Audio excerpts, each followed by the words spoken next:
कि उनके पिताजी ने मुख्यमंत्री जी को लुच्चा नहीं कहा। अभिव्यक्ति की आजादी में कतई इसको नहीं गिना जा सकता। कि ये जो आपकी जलेबी है पूरे हिंदुस्तान में जानी चाहिए।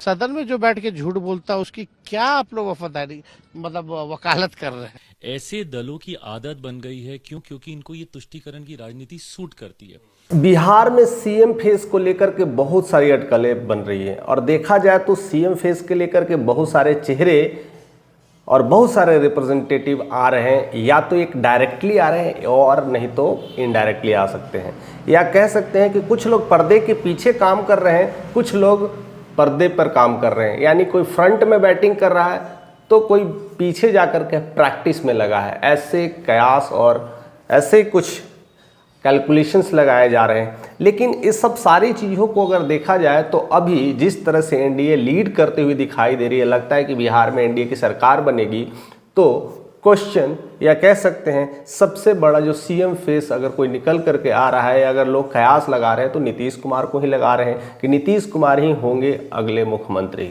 कई बार उनको लेकर करके उनके बेटे को लेकर के भी आती है कि निशांत कुमार बनेंगे, और जो तीसरा जब बेहतरीन फेस कह सकते हो चिराग पासवान को लेकर के आ रही है। यानी यही सब फेस निकल के आ रही है। कुछ और लोग हैं जो बीजेपी में छुपे रुस्तम हैं, वो हो सकते हैं गिरिराज सिंह, हो सकते हैं विजय सिन्हा हो सकते हैं, और भी ऐसे ऐसे कुछ लोग हैं जो अपनी उम्र में तो आ चुके हैं लेकिन एक सीएम पद की लालसा के साथ शायद वो जी रहे हैं। वो दिलीप जायसवाल भी हो सकते हैं। बहुत कुछ चेहरा जो ऐसे ऐसे हैं। लेकिन कुछ अगर हम बात कर सकते हैं तो दलित और महादलित को लेकर के भी बात करते हैं तो जीताराम मांझी भी रेस में अपने रहते हैं और कहीं ना कहीं उपेंद्र कुशवाहा रहते हैं। तो उसमें अगर हम बात करें तो चिराग पासवान की क्या भूमिका रही है, या चिराग पासवान की क्या तैयारी है, क्या वो सीएम फेस के रूप में रिप्रेजेंट कर सकते हैं, या जिस तरह से लोग उनको लिए वोट देते हैं क्या उनके लिए पूरी तरह से वह खरे उतर रहे हैं कि नहीं। ये सब सारी चीज़ों का आज हम इस वीडियोस के माध्यम से खुलासा करने वाले हैं। तो समझने की कोशिश करिए कि क्या सीएम पद के लिए चिराग पासवान अपनी फुल तैयारी कर रहे हैं, क्या 2025 में है कि नहीं। तो बहुत सारे रिसर्च के बाद या बहुत सारे उनके वीडियोस देखने के बाद, उनकी बातों सुनने के बाद तो इतना कुछ पता चल जाता है कि वो पूरी तैयारी कर रहे हैं। तैयारी करने का मतलब कह सकते हैं वो पर्दे पे नहीं लेकिन पर्दे के पीछे बहुत मेहनत कर रहे हैं, और उस मेहनत का नज़र कहीं ना कहीं लोगों में दिखने लगा है।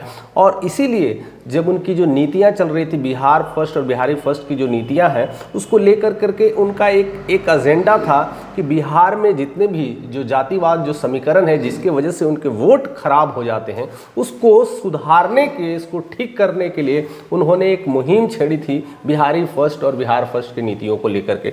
उनसे जाति समीकरण को अपने पास बुलाने का एक अच्छा तरीका है। लेकिन कहते हैं जो कभी नहीं जाती वही है जाति, और बिहार में यह कूट कूट के भरी है, और उसको कहीं ना कहीं तोड़ने के लिए, उसको ना कहीं समझने के लिए वक्त चाहिए होता है। और तुरंत अगर कह सकते एक झटके में तोड़ करके हम बिहार के सीएम पद पे बन सकते हैं तो यह सरासर गलत होगा।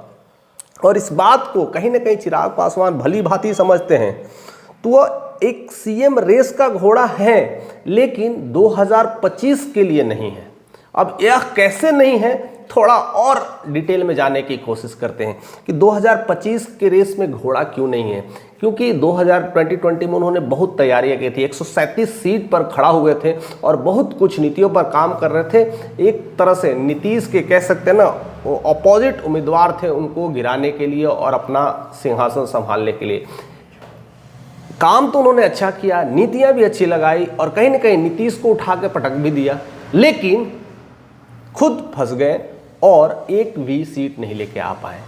तो यहाँ पर मामला फंस जाता है। हाँ, वोट परसेंटेज बड़ी है तो कहीं ना कहीं अब लगता है कि ऐसे काम नहीं चलेगा, इसलिए अब वह एक बड़ी तैयारी में जुट गए हैं, और बड़ी तैयारी के जुटने के लिए एक बड़े लोग का सपोर्ट मिलना ज़रूरी होता है। और कहीं ना कहीं वह मोदी के सपोर्ट के साथ अपने कदम के कदम बढ़ाने चल रहे हैं, और इसीलिए अपने आप को मोदी भक्त हनुमान भी कहते हैं। इसका कोई ऐसा नहीं है कि डायरेक्टली और इनडायरेक्टली लोगों ने ऐसे हवा बना दिया और कह दिए। इसके पीछे की बहुत बड़ी राजनीति है जो हमें समझना होगा।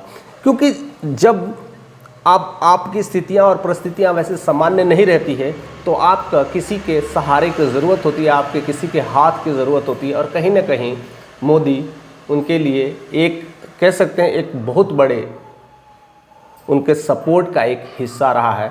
और इसीलिए अपने आप को मोदी भक्त हनुमान भी कहते हैं कि ज़रूरत पड़ी तो सीना फाड़ के भी दिखा देंगे। ज़रूरत है और ज़रूरत पड़ेगी भी, इसमें नो डाउट है कि नहीं पड़ेगी।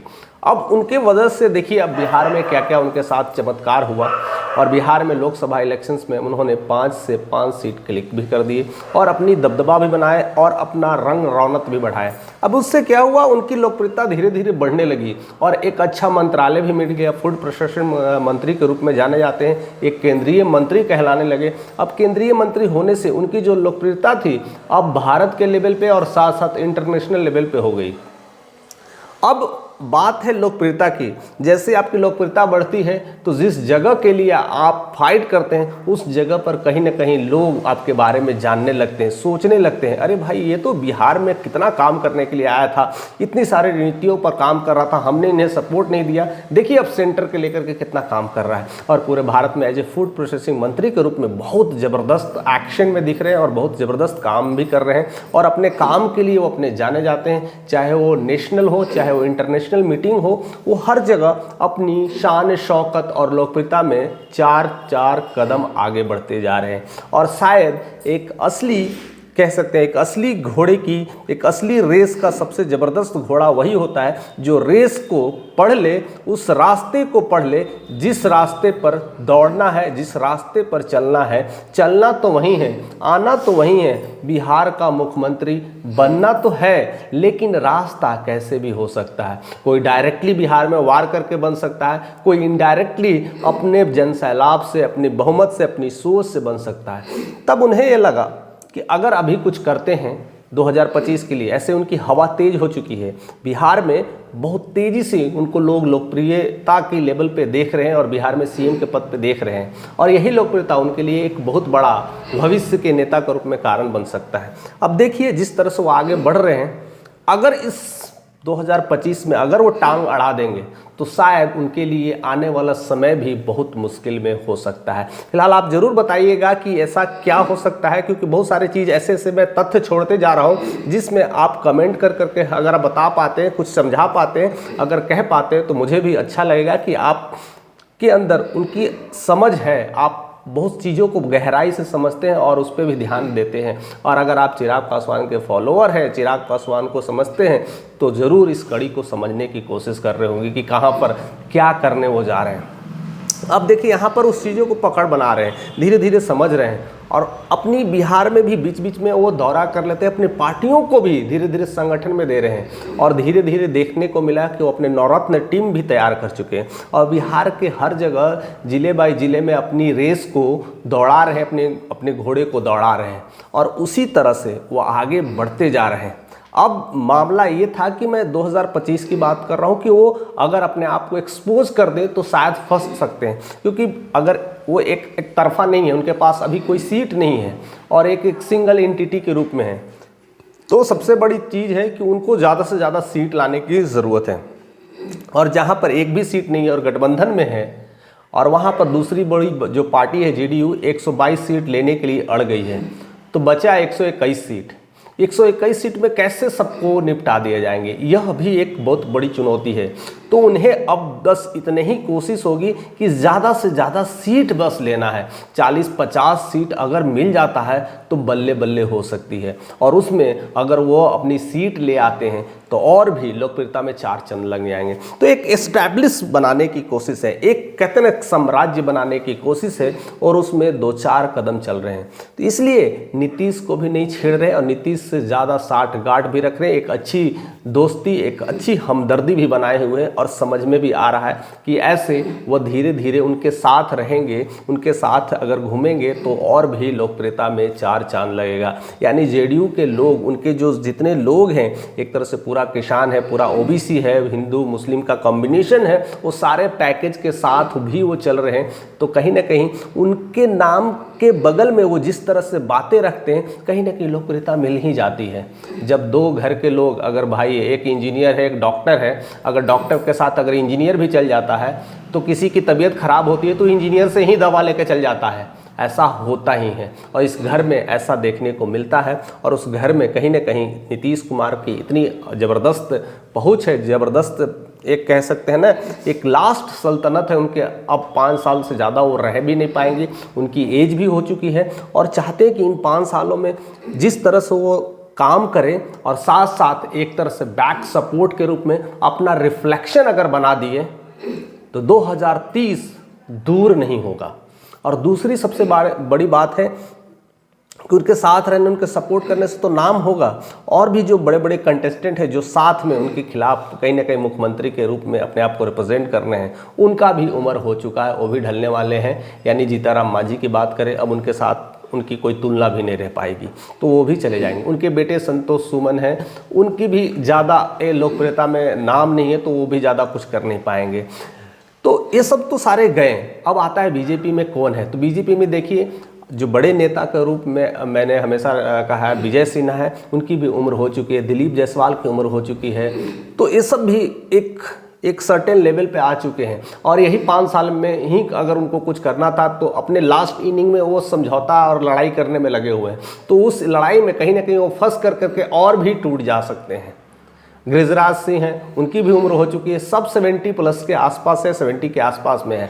यानी सब की इनिंग 2-4-5 सालों में एंड होने वाली है। तो फिर बचता है बिहार में अगर कोई नेता बचता है तो चिराग पासवान है, और एक दबंग, एक कह सकते हैं, एक रौद्र रूप कह सकते हैं, एक नौजवान कह सकते हैं, एक अच्छी पर्सनालिटी कह सकते हैं, एक अच्छा चेहरा कह सकते हैं, और अच्छे रेस के घोड़ा भी कह सकते हैं। और इस रेस को वो कहीं भली भांति वो समझ चुके हैं, और इसलिए अपने हिसाब से वो बैटिंग कर रहे हैं।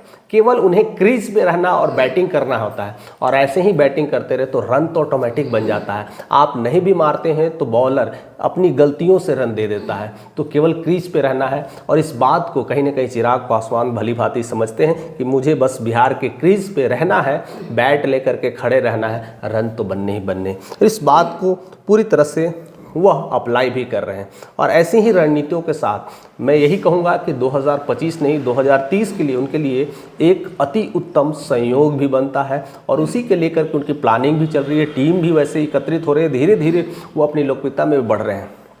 अगर कोई चुनौती उन्हें अगर 30 में दे सकता है तो वो है तेजस्वी यादव। तो देखिए, जितना भी उन्होंने मामले में बात की है तो तेजस्वी यादव के खिलाफ ही बात की है, उनके पारिवारिक रिश्तों के खिलाफ ही बात की है। यानी देखा जाए तो दोनों के पिता कहीं न कहीं समाजवादी नेता थे, या तो रामविलास पासवान हो या लालू यादव हो, दोनों समाजवाद से निकल के आए हैं। तो एक दूसरे को समझते हैं और वहीं पर कटाच करते हैं जहां पर तेजस्वी यादव हाईलाइट होते हैं, वहां पर अगर कोई दबाता है तो चिराग पासवान। यानी उधर भी एक तरह से विपक्ष में भी एक बड़े नेता के रूप में अपने आप को रिप्रेजेंट कर रहे हैं, और इधर पक्ष में अपने लोगों का साथ दे रहे हैं। तो ऑटोमेटिक लोकप्रियता में 4 चांदन लगना ही है। अभी हाल ही में तोड़ी के लेकर के बात हुआ था, बिहार में ताड़ी को लेकर के बात हुआ था, और जिस तरह से तेजस्वी यादव ने रखा था कि ताड़ी ज़रूरत है, पासवानों के लिए ज़रूरत है, अपनी वोट बैंकिंग को लेकर के बात कर रहे थे। देखिए, उसमें भी चिराग कूद गए और कहे ये सब तो हमने पहले ही से सोचा था, अपने संशोधन में रखने वाले। आने वाले इलेक्शंस के बाद 2025 में हमारी सरकार बनेगी तो इस पे बहुत सारे एक्शंस लेंगे, काम करेंगे। यानी जो जो मुद्दे पे वो बात करते हैं उसके कटाच में वो अपना कह सकते हैं ब्रह्मास्त्र तैयार रखते हैं। यानी उन कह सकते हैं कि अगर रडार पे अगर है, उनके रडार पर कोई है तो तेजस्वी यादव है। और तेजस्वी यादव को भली भांति समझते हैं कि 2030 में अगर कोई चुनौती के लिए में कोई खड़ा कर हो सकता है तो वही है, और उसके लिए वह अपने आप को कहीं ना कहीं तैयार भी कर रहे हैं। और देखा जाए तो यही उनकी रणनीतियां हैं, और 2025 नहीं 2030 के लिए अपने आप को तैयार कर रहे हैं। फिलहाल आप उनके बारे में क्या सोचते हैं? 2025 अगर है उनके लिए तो कहां तक का सफ़र होगा, किस लेवल तक सफ़र लेंगे? क्या वो डिप्टी सीएम तक जा पाएंगे कि सीएम तक जा पाएंगे? आपके मन में कौन से विचार ऐसे कौन रही है? क्या लगता है?